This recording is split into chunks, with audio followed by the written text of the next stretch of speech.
This is A Different Perspective with Kevin Randle. A retired U.S. Lieutenant Colonel, Kevin Randle has been studying UFOs for nearly 50 years. Kevin has investigated some of the most famous UFO cases in the world and has been consulted for dozens of documentaries about UFOs. Considered one of the leading experts into the Roswell UFO crash of 1947, Kevin has written more than 25 books about UFOs, including the recently published Roswell in the 21st Century.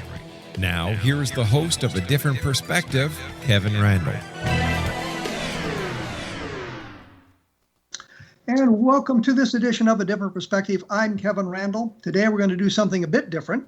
I'm not going to have a guest. I'm just going to talk about some of the things that have come up in the last 6 to 8 weeks involving UFOs and that sort of thing. And I think it's important that we take a step back periodically to look back to see where the field is going, to see what's happening in it, and if we can bring any semblance of sanity to this rather insane topic.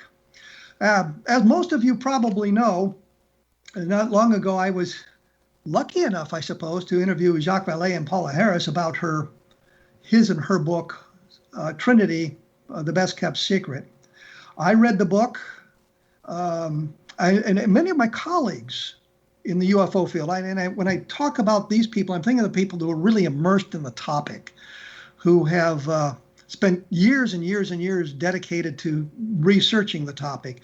People who know a great deal about the UFO field, not the surface of it. And the majority of them seem to be outraged by this book. And I say outraged, annoyed, irritated, surprised at the tone that it took, because Jacques Vallée's earlier books, such as Anatomy of a Phenomenon, Challenge to Science, those books seem to be well thought out, well researched, carefully sourced. And this latest book is a real disappointment. And I say that as someone who had read his work for many, many years, but who had never really actually spoken with him until we did the program. And what bothered me about this book is basically there are two witnesses, Remy Baca and Jose Paillo, two youngsters who saw the crash. Jacques said at one point, it's the only case where somebody saw the object crash. And I'm not sure that they actually saw it hit the tower and then crash, but they did see the crash. But in the Roswell case, there were a number of people who saw something in the sky on the night that the UFO supposedly crashed in Roswell. So we do have some of that sort of testimony about it. One of the things that I noticed in the descriptions, in what they were talking about, parallels Roswell to a very great degree. And I mentioned this in my blog posting on it that I did at www.kevinrandle.blogspot.com. I mentioned that it seemed to be more contamination than corroboration. I asked Jacques Vallée about the testimony of the young boys. I mean, they were 7 and 9 when this event took place. But they weren't interviewed then. They were interviewed decades later. And I'm thinking that there has been a great deal of contamination. One of the points I wanted to mention when I talked to Jacques and Paula were this description in the book about what the aliens look like. They used the term, the Jerusalem cricket. And for those of you who've paid attention to the Roswell case, you know that is the very same description that Frankie Rowe used decades ago, literally decades ago. She talked about the Jerusalem cricket, or what she called the child of the earth. It's the same thing. It's a tan-looking insect with a brown spot on the head, sort of a brown, I guess, birthmark, something like that. During the great Roswell slides fiasco, Tom Carey was convinced that the body in the photograph, in the slides, the unfortunate child who had died very young and was mummified by the process. I mean, died some 800 years earlier. But what got Tom's attention was this mark on the skull that looked like the markings you see on these Jerusalem crickets. And that convinced him the story was true. And now we have this showing up in this tale from San Antonio, New Mexico. And that bothered me, that was right out of the Roswell case. As a matter of fact, there were a lot of things when they talked about, or we talked about on this. The military, of course, coming in and cleaning up the area. I wanted to ask them about the cavalier nature that the military took in guarding this thing. Here we have a craft of unknown origin, not necessarily extraterrestrial, but we're in the middle of, not the middle, we're at the very end of World War II. The Japanese have launched balloon bombs, which eventually killed 6 people in the United States. The idea was to set great areas of the forest on fire and this sort of thing with these bombs that would carry on the jet stream that they discovered. It would cross the Pacific Ocean, and then the mechanisms would release the bombs. And I think 250 or something like that ended up in the United States. 3 of them landed in the state of Iowa. I think they were seen as far east as Michigan, far south as Mexico City. Things were found in Canada. The point simply being, we have all of that going on at the end of the Second World War. So the war is still going on, and people are still worried about this. So this thing falls near San Antonio, New Mexico, and the military comes in to clean it up. But they don't guard the area. I don't understand this. They ask permission to create a road. They ask permission to build a gate and a fence so they can bring in a flatbed truck and cart this thing away. But they don't guard it. I don't get it. Remy, I think it was Remy, tells Paula Harris that they knew the schedule of the soldiers, and when they went to eat at the little cafe there in San Antonio, they sneaked back on the site, and under the tarp, this blue tarp, Jose, the more adventurous of the two, crawled up inside of the craft and looked around and peeled this thing off the wall. I think you'll remember they talked about that in my interview with them. Yeah, it was eventually analyzed, and at the moment, the analysis suggests it's terrestrial metal, or there's nothing in it to suggest it's not of terrestrial origin, which is interesting. So I was bothered by that. I didn't get a chance to ask them about that. They had mentioned that this is the first modern crash of a UFO in the United States or anywhere in the world, because they, of course, talked about the Aurora, Texas thing. I was going to ask them about Cape Girardeau, which was a crash in 1941. The evidence is equally persuasive, meaning simply there's not much of it. We have the families of the people talking about what they had seen and what they had done. There was a photograph of the alien body from Cape Girardeau taken, and the woman had seen it many, many times, but of course the photograph disappeared. We have in the San Antonio crash, the Trinity crash, all this debris picked up, but it's disappeared. They talked about how the soldiers who were cleaning the site didn't do a very good job. They didn't carry all of the debris away. They kicked it in the crevices and covered it with a little bit of dirt and that sort of thing and left it on site. I find that extremely difficult to believe, because the military at the time wouldn't have known what they had, even if it wasn't extraterrestrial. They didn't know what they had. And so I think that they would have taken steps to guard the site so other people couldn't get onto it.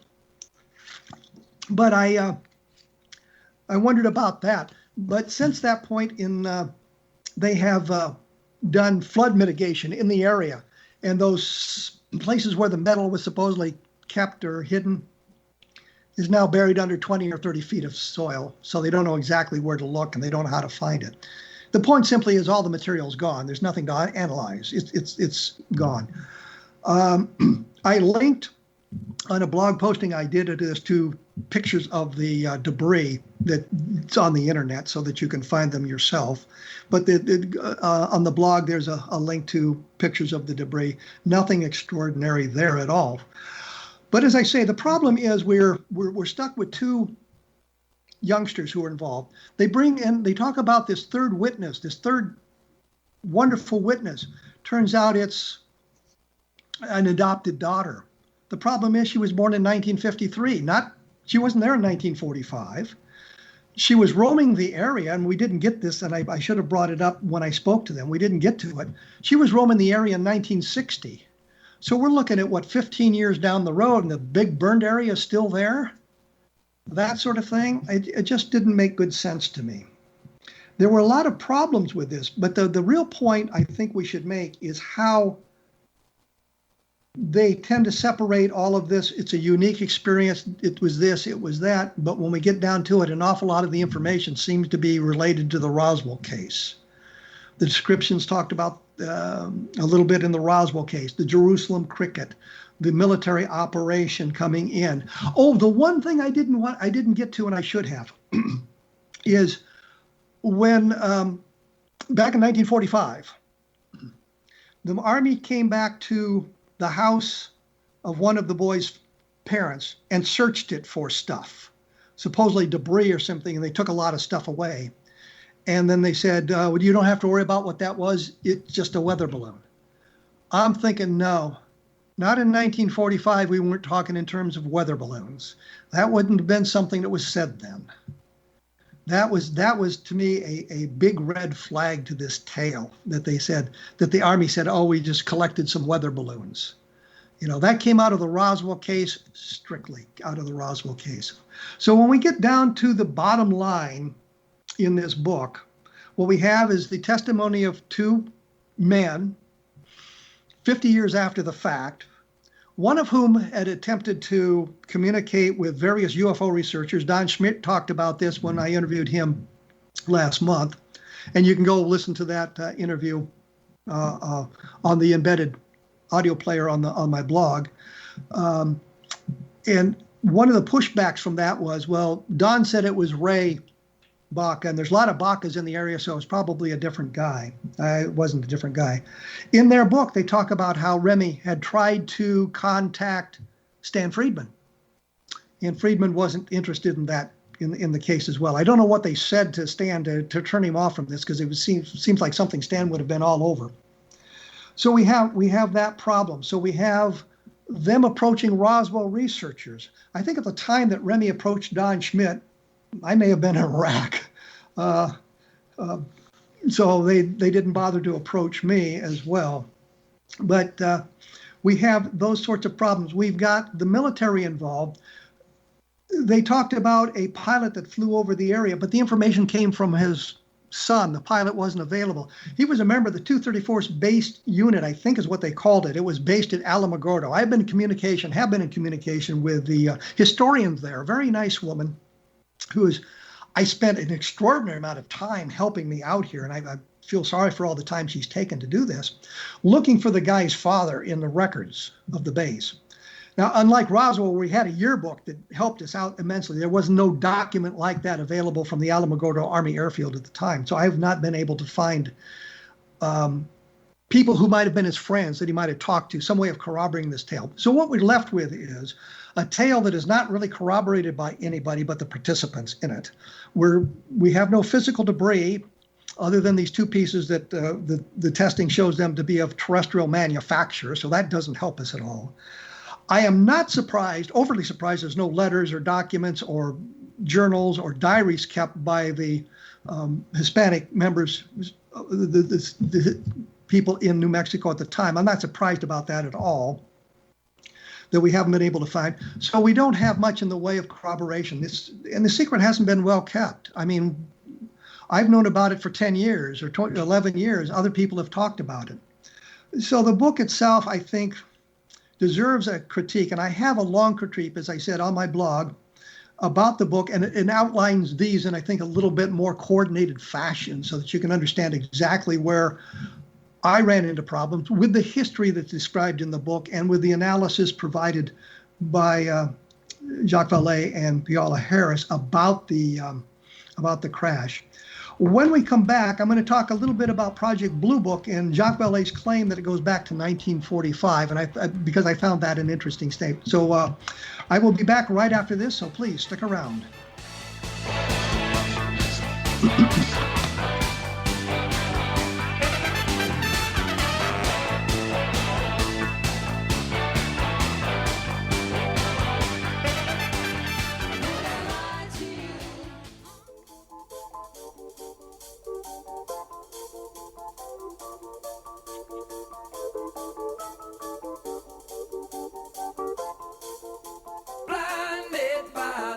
lights.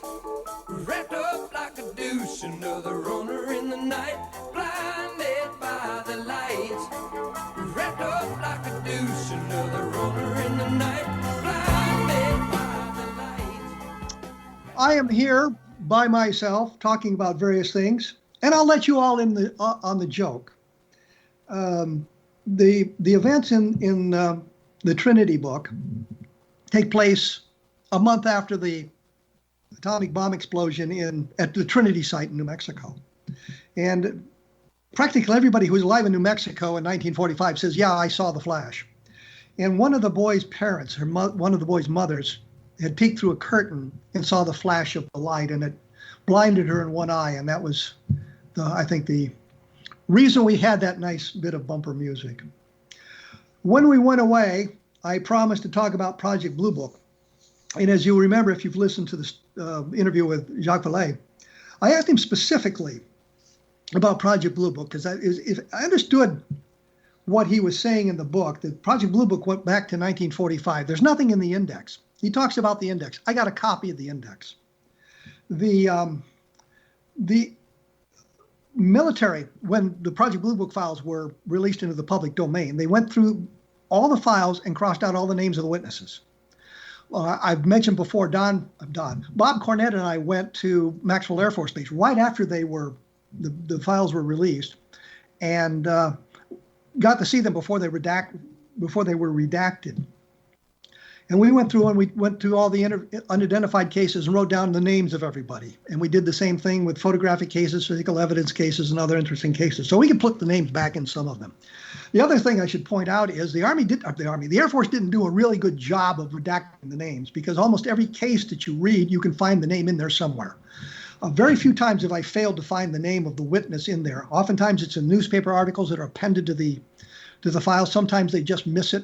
The one that cracks me up, and I've mentioned this before, I'm sure, is the Kenneth Arnold sighting, where they even went to the point of redacting Arnold's initials in a transcript that was conducted over the telephone with Arnold and a military officer.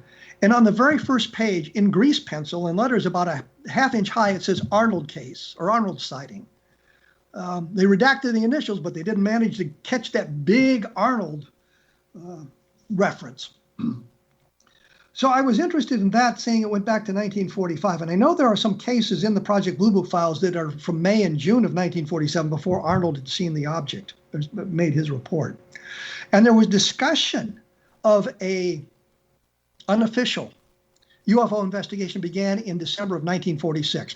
Howard McCoy, who I've mentioned on the program before, was an intelligence officer involved with the Foo Fighters during the Second World War, involved with studying the ghost rockets in Scandinavia in 1946. And late in 1946, he got a call from Twining telling him to set up an unofficial investigation of UFOs. And so the fact that there may have been sighting information in the Blue Book files going back to 1945 is not that unusual. From what I understand, a lot of that earlier stuff from 45 and 46 is now buried under the golf course at Wright-Patterson Air Force Base. They took the files out and buried them. I don't know why, what was in those files that would have been that significant that they would have done that, but they broke off the Project Blue Book stuff from May and June of 1947. Now, I will also point out that Project Sign, which was the official name. Well, let me take a step back and go at this one other way. In their book, they talk about, or Jacques Vallée in the interview talked about, there wasn't any classified part of Project Blue Book. That simply is not exactly accurate. In 1948, when the project was created and officially began, Project Sign, the name was classified. It was called Project Saucer. So you go back and you read the newspapers and magazines of that era, they talk about Project Saucer. They were talking about Project Sign. The name was eventually compromised, and which may be the reason they changed it to Project Grudge. But the point simply is, there is classified material, classified material in the Project Blue Book files. You can see the markings where they were crossed out. Secret was the highest ones I found, but there were files that were classified in Project Blue Book. Now, when I've gone through the Project Blue Book files, and I've mentioned this before, I've done a book called The Best of Project Blue Book, and I've scanned some of the best cases in Project Blue Book that haven't gotten a lot of publicity or more publicity than they should have. Looking at the Air Force analysis of the case, what we could bring into the discussion based on what we know today as opposed to what the Air Force knew back when they were conducting the investigation. So there are times when we found stuff, we knew stuff, we learned stuff that the Army or the Air Force didn't have access to simply because the information hadn't been developed. And there's a number of points like that. For example, and I've mentioned this before as well, in the Levelland case, the official conclusion is ball lightning, which is preposterous. But in the official file, if you look at Sheriff Clem's report, his statement to the Air Force, what he says is apparently is he didn't get very close to it and he just saw a streak of light in the distance. When you go back and you look at the newspaper clippings that we now have access to from various newspapers, the sheriff was contacted by multiple newspapers and gave them statements. He talked about seeing an object that was oval shaped and bright red. There is stuff developed by Don Burlinson, who investigated the case now 20 years ago, talking to the sheriff's wife, talking to the mechanic of the police department, who said that the day after the sighting, the mechanic was told to check out the car because apparently it had stalled. Something you don't get in the Air Force file. The sheriff got close enough that it stalled his car and he saw the object. And so when putting together the Best of Project Blue Book, I could bring that sort of analysis to the cases and provide additional information that may swing you one way or another. Now, granted, there are some cases in the Blue Book file where the Air Force did a very good job of collecting the information, especially during the Ed Ruppelt era back in the early 1950s. In the Lubbock Lights case, for example, he went to Lubbock a couple of times and talked to the witnesses, talked to Carl Hart. Picture of Carl Hart Jr. at 19 in the Project Blue Book files, for example, which is very, very interesting. But the point is he did a very good investigation of it. And you get the feeling from the file in Ruppelt's book, the Report on Unidentified Flying Objects, he says, well, he knows what the objects were, but he can't report it because if he does, then people would know who the scientist was he talked to.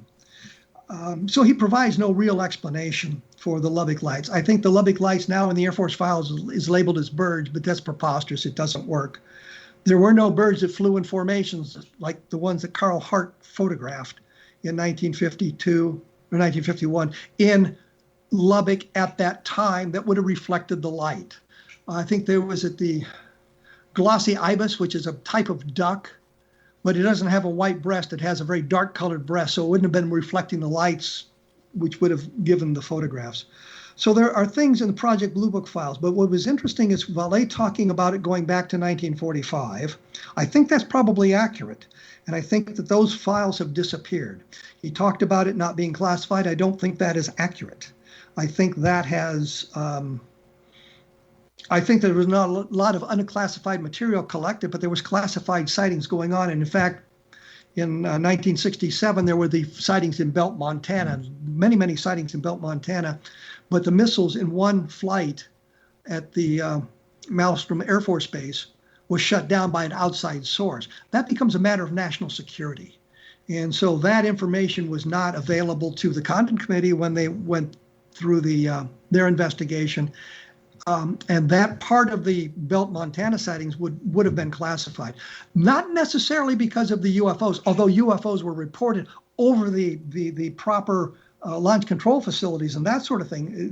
The point is the missiles were disabled by an outside force, and that would be something that you wouldn't want our competitors to know, that it could be controlled by an outside force. And I think in today's environment, when we see an awful lot of cyber hacking into various databases or various controls causing all kinds of trouble, the pipeline shutdown, for example, a few months ago. I think there was a couple of weeks ago talk of an attack on meat processing plants and things like that. Show that this outside influence now, the way everything is set up, can be very, very devastating.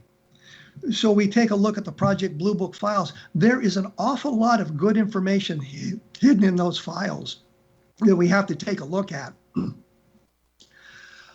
You have to read the case files, though, to find it. On the blog, I talk about the recovery of some metallic debris in Crownsville, Maryland in 1957. The whole case file I put on the blog because it was only like 13 or 14 pages. And there are contradictions in that case that makes you wonder about it. At one point they said, well, the object was very small, only 3 feet in diameter, and it disintegrated on its way down, and they picked up one piece of debris.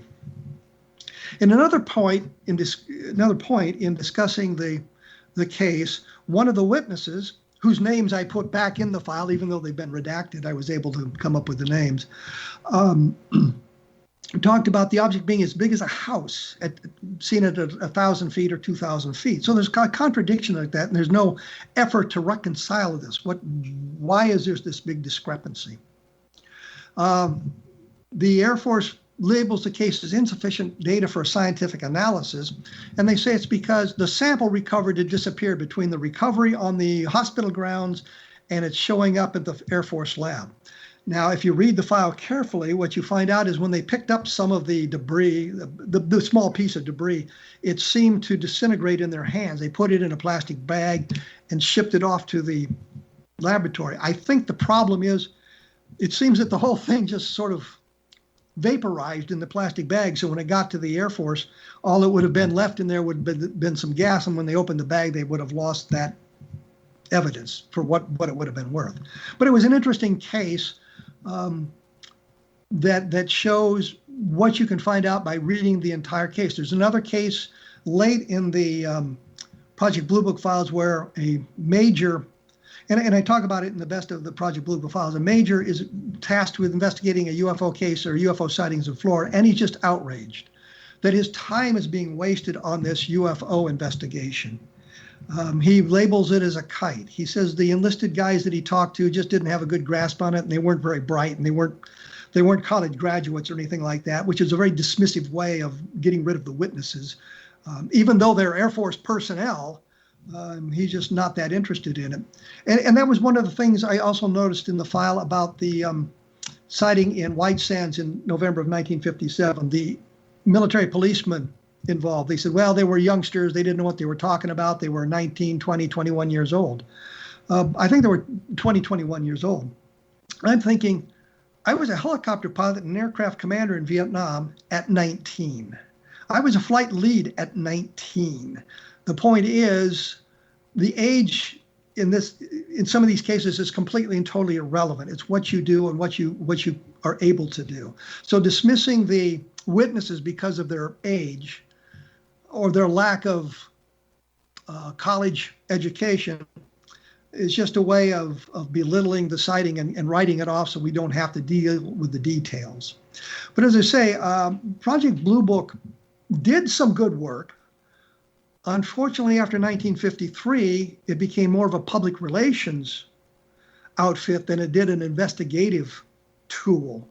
And so you get an awful lot of stupid answers to UFO sightings.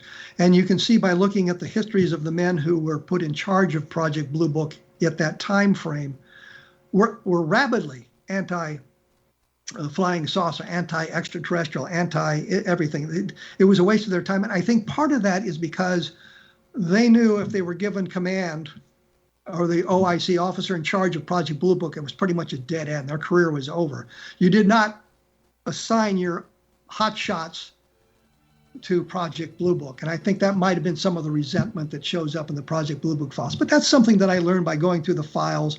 And I bring, as I say, I bring some of that into the best of Project Blue Book, which of course is available on Amazon for those of you who want to look. When we come back, I'm going to talk a little bit about UFOs and the deep state and why the secrecy persists until today. So we'll take charge of that and see what's happening right after this. So please stick around.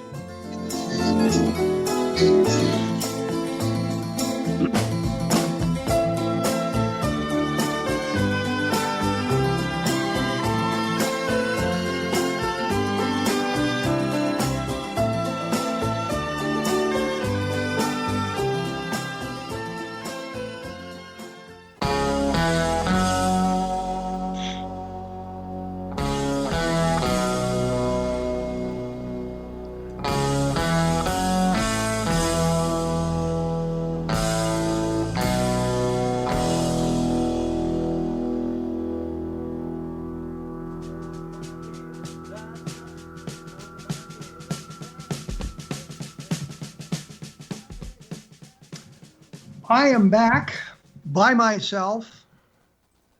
Sometimes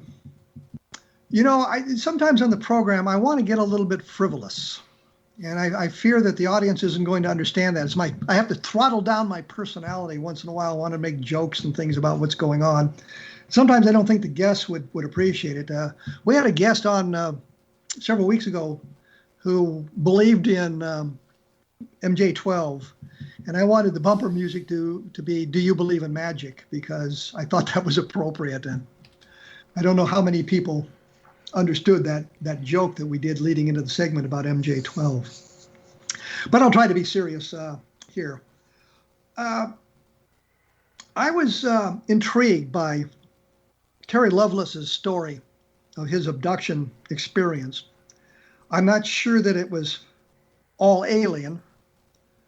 I am sure that he was subjected to chemical and hypnotic regression by the Air Force Office of Special Investigation. And the reason I believe that is because talking to John Burroughs and Jim Pedestin and Charles Holt about the Rendlesham Forest case, everybody involved in that was subjected to some sort of chemical and hypnotic regression. It's fairly well documented. So that the Air Force OSI conducting those sorts of activities, investigations, wouldn't surprise me at all. And I wanted to explore that more fully. And I had proposed to a publisher doing a book about the Air Force, called the UFOs and the Air Force OSI. And I said the dark state, meaning the deep state. And the publisher said, we don't think people will understand what what Air Force OSI is. So we kind of changed things up a bit and called it UFOs in the deep state. So there is discussion of the deep state, and I think it's important to understand what the deep state is and what's going on. So I was led to that by Terry Lovelace's story, and it's an intriguing story. We've interviewed Terry Lovelace on this program. There's an embedded audio player. You can find his story on that, or you type his name into the search engine, and it'll take you to the specific information about his case, and the link to it is embedded in that as well. So you can take a look at that. But the question has been posed to me frequently, and I didn't have an answer for us. Why does the secrecy persist until today? And I'd say, I don't know. We are now so involved in space flight that it makes no sense. You go back to the 40s, and space flight was really not much other than science fiction. Rockets couldn't get out of the atmosphere. They were kind of an anomaly. They've been using rockets, and I say rockets as opposed to missiles, rockets having no guidance system, in warfare for literally centuries. You just light the fuse and hope it lands somewhere near to harm your enemy. So interstellar flight, actually it was interplanetary flight for the most part, wasn't a big deal in the 40s and the 50s. But then we began moving out into space. A lot of programs about space flight and interstellar flight. Star Trek, of course, springs to mind immediately. Then we end up with Star Wars. We have an awful lot of that kind of science fiction now, with a lot of interstellar flight, people going to other planets and other solar systems all along. We've had lots of stories of alien invasions, Independence Day, for example, or one of my favorites, Earth versus the Flying Saucers. I was going to say that wasn't much of an alien invasion, but it really was. So we've been exposed to this. There was the big story of War of the Worlds. Supposedly, the broadcast from 1938 during Halloween supposedly caused a big panic.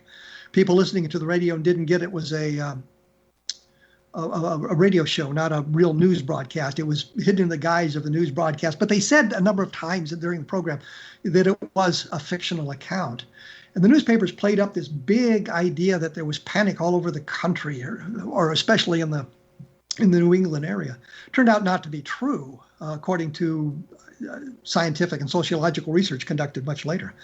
But that was the story. And so the idea was originally that the reason they kept the information suppressed was to avoid a panic. 1947, this makes sense to me, especially after coming out of World War II, not knowing what's our competitors in the world are going to do, a lot of talk about what the Soviets are going to do and that sort of thing. So it made sense that we're exposed to something that fell, or a phenomenon that was going on. Weren't sure what it was, how it was going to shake out. They needed time to investigate, so they suppressed the information as best they could. Makes sense to me.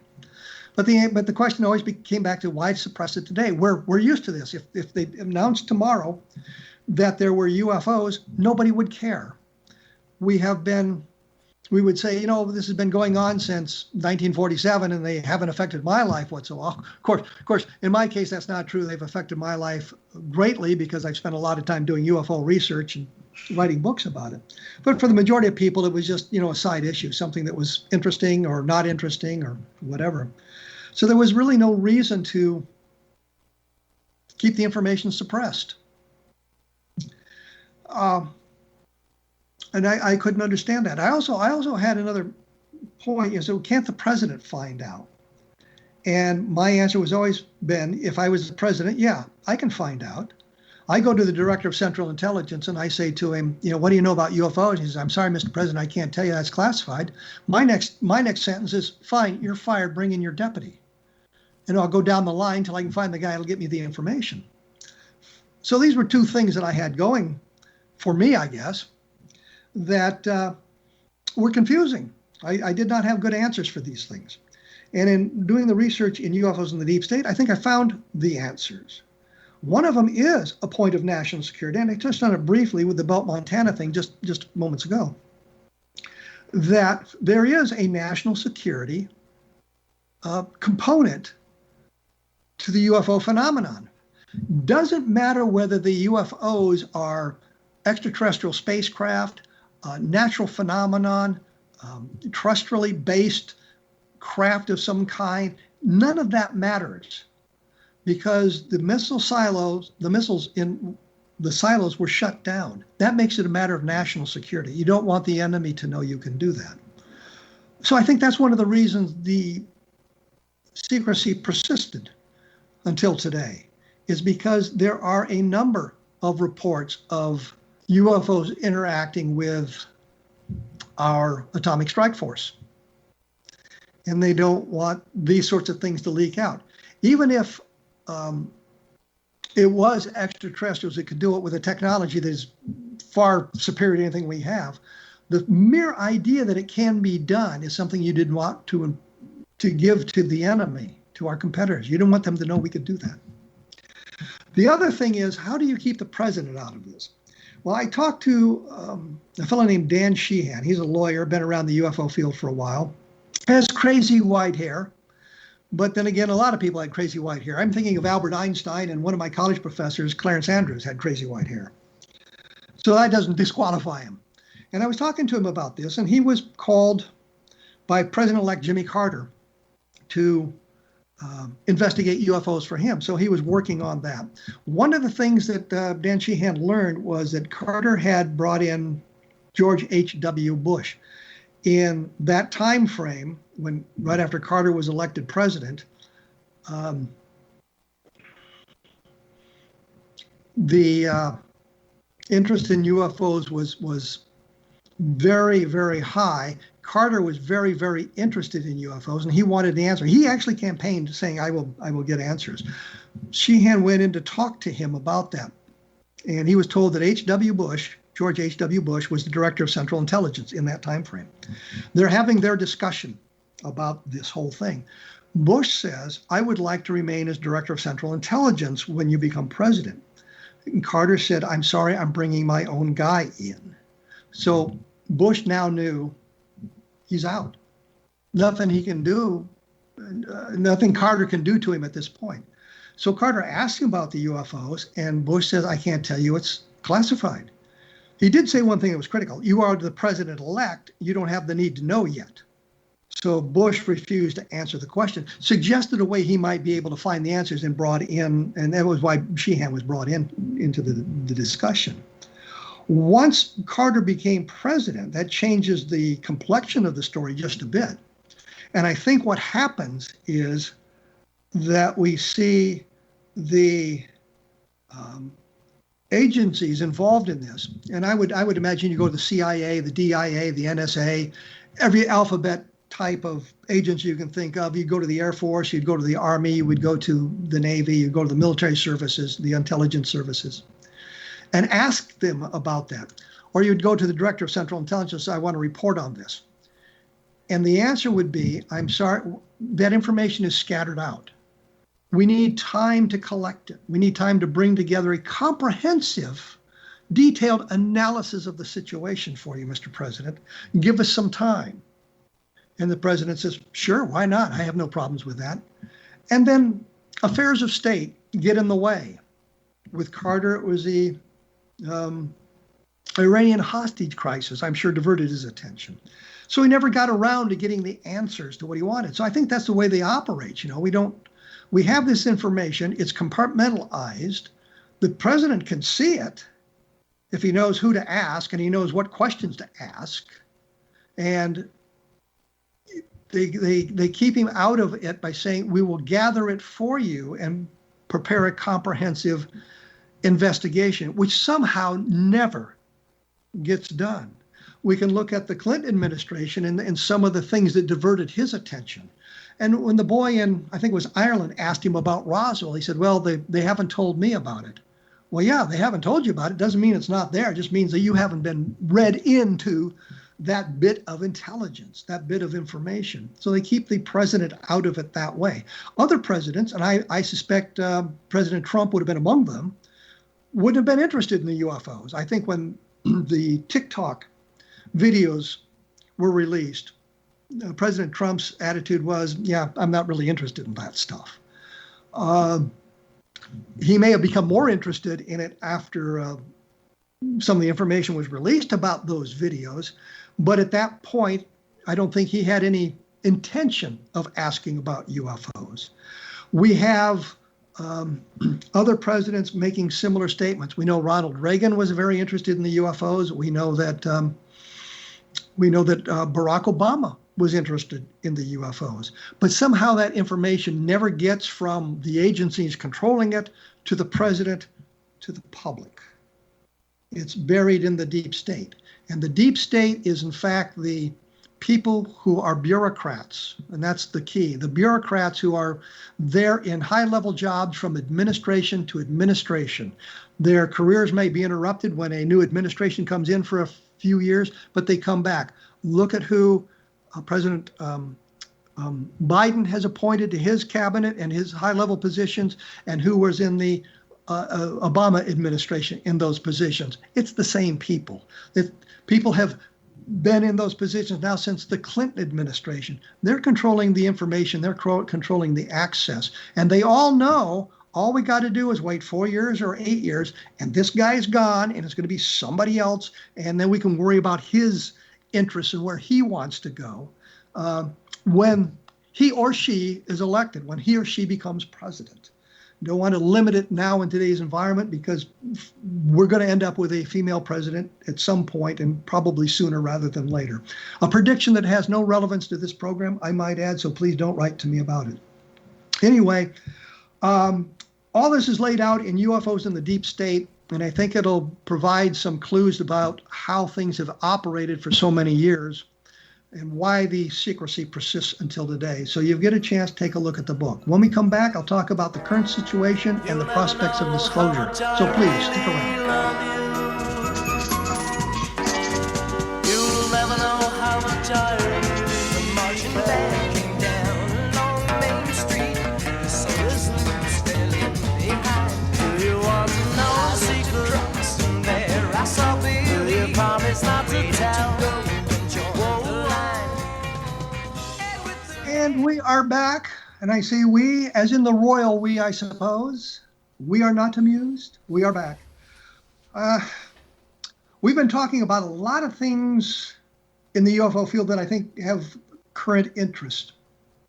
And the one thing I have not done, and I meant to do it, I haven't done it on a couple of programs, is I want to mention that there are many fine programs about the paranormal that you can found on the X Zone Broadcast Network at xzbn.net. So take a look at the listings on the website, and I'm sure you're going to find some programming that will be of great interest to you. My favorite program, by the way, is A Different Perspective, but I figured you all knew that already.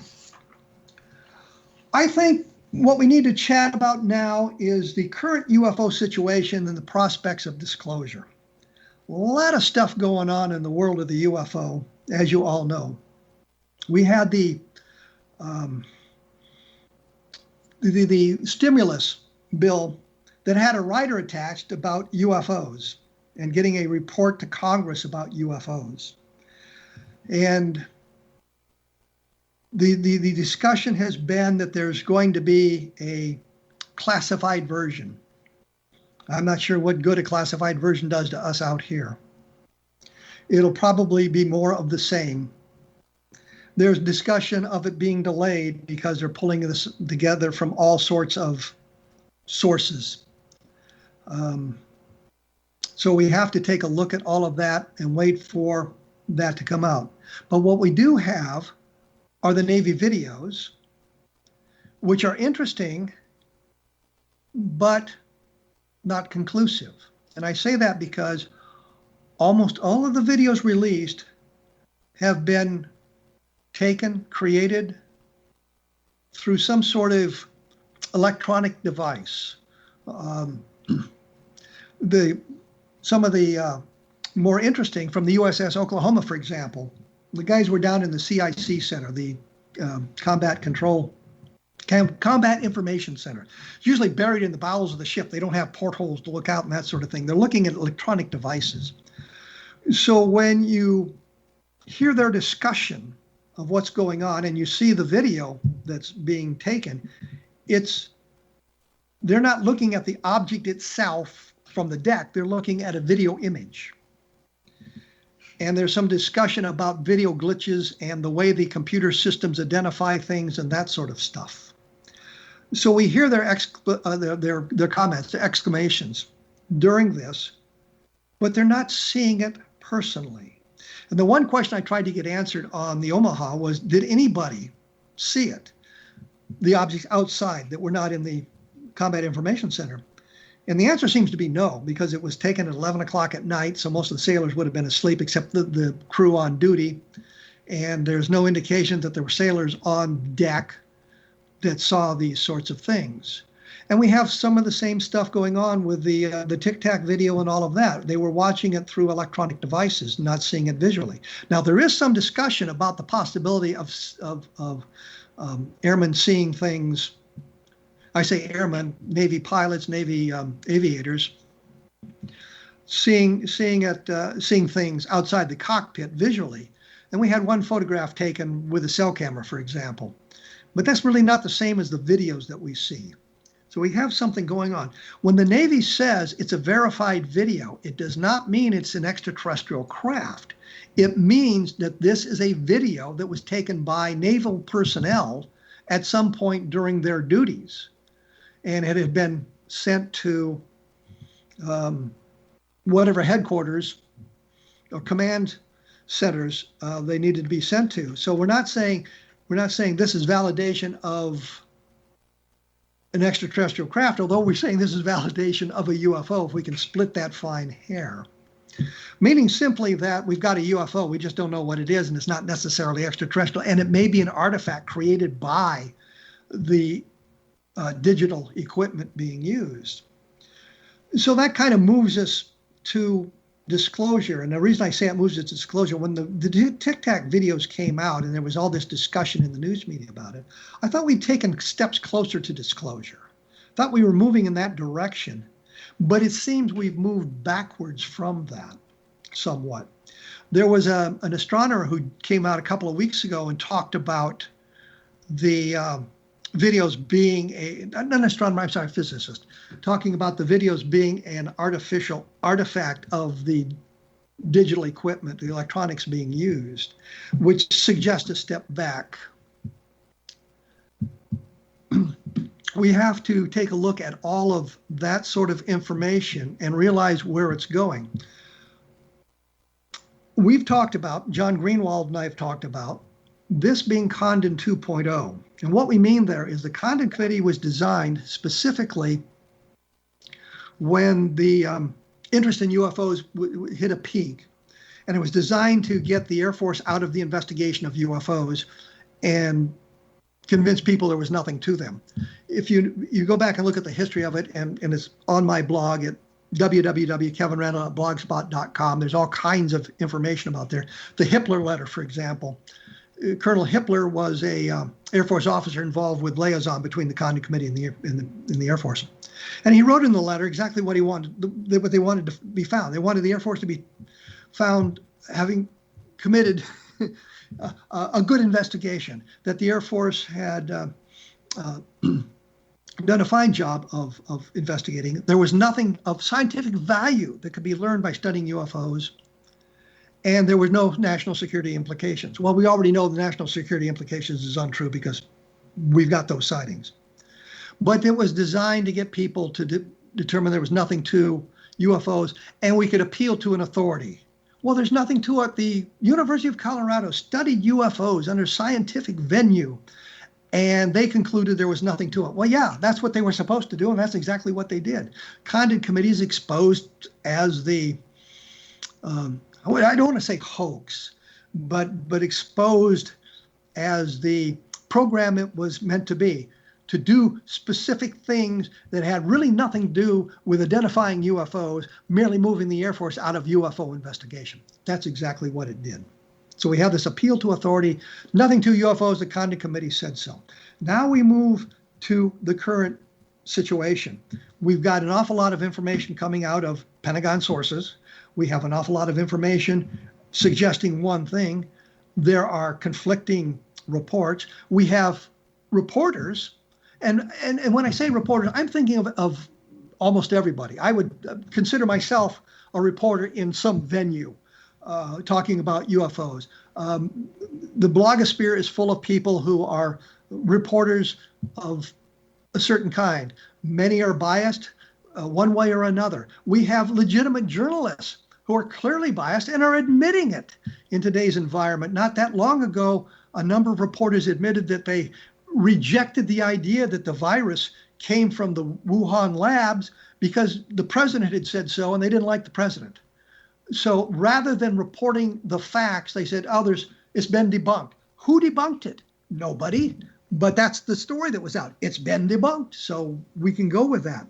And that's where we've been in UFO phenomena for a long time, where it's been debunked by the authorities. And now we get to the point where we've got this information coming out. I fear what's going to happen is it's going to be debunked again by setting us up with specific cases. And the good cases, the information that we really need to determine what's going on, is going to remain hidden. It may be in a classified part of the reports that are coming down the road. It may be ignored. It may be just buried so deep that those people who are responsible for creating this report don't know about it. Back in 1949, there was an investigation done for the Navy. It was a report that came out in 1949 saying that they could find no evidence that UFOs were alien spacecraft or extraterrestrial. But there was a caveat in that where they said even though we had top secret clearances, there were areas we did not have clearance to get into, meaning your top secret clearance doesn't give you everything you need to know. So I fear that we're going to end up in some kind of a situation like that, where the information that we receive is going to be less than exciting. It's going to be seen sort of as Condon 2.0, that everything that needs to be done for national security is being done. Don't worry about it. We're taking care of it type of thing. The other point is there really is no motivation for disclosure. I can't think of one thing that would benefit the people in power, who are the ones who would have to make this decision, by disclosing the UFO information. The point of them, the point they want to make, the motivation for those people is to retain their power. And by power, they make money as well. We all know that. But a suggestion of an extraterrestrial civilization that is technologically superior to ours, and to get here from wherever they come from, they have to be technologically superior, which doesn't mean they're invaders or anything like that. It just means their civilization is more advanced than ours, and hopefully it's more civilized than ours. But it suggests this extraterrestrial civilization, this technology is superior to ours, and they foresee that as losing power. They have no motivation to expose the UFO information. And the other side of the coin is, it's been 70-some years, 75 years since all of this became part of the United States history, if you will. And they look at that and say, well, they haven't invaded yet. They're probably not going to invade. There's nothing we really need to worry about. They're just out there, and there's really not, we can do much about it. We don't want to admit that. So we'll just not say anything. And in intelligence work, that's what you do. Even though you know the capability of the enemy, and things are going on, you don't admit that, and hope they don't say anything about it that would make you look bad. And then the best example that I can think of off the top of my head is when Gary Powers was shot down over Russia, and President Eisenhower said, we're not flying spy planes over Russia. And of course, they trot out Gary Powers and says, here's your pilot, and gives lie to that whole thing.